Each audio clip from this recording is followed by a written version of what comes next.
Ka-chow! Brake fluid is hygroscopic, which means it absorbs moisture from the atmosphere. It is recommended to replace your brake fluid every couple of years so that it doesn't boil or corrode.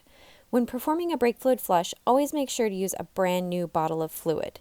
Be careful not to spill brake fluid on yourself or the car, as it is very corrosive.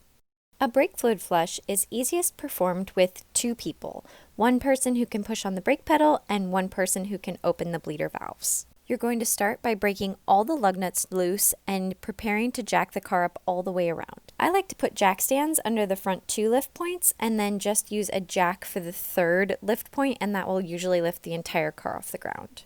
If you need help with jacking up your car, please see my other video. Next, you'll locate your brake fluid reservoir. On the top, it will say whether you need .3 or .4 fluid. It's a good idea to spend a little time with a turkey baster to suction out the old fluid and wipe out the master cylinder. Then you're going to complete the brake fluid flush, keeping the reservoir full the entire time. The sequence for doing a brake fluid flush is to find the reservoir and start with the wheel that's furthest away from the reservoir. So if the reservoir is on the driver's side, you're going to start in the back right corner. If the reservoir is on the passenger side, you're going to start in the back left corner.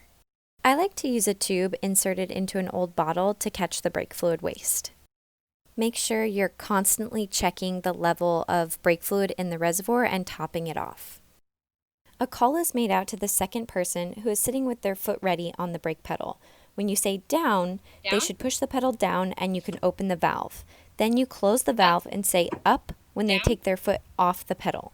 Repeat this process 6 to 10 times for each wheel. This allows fluid to come out of the caliper, but no air to go back in. Thank you for watching. Please like, comment, and subscribe below.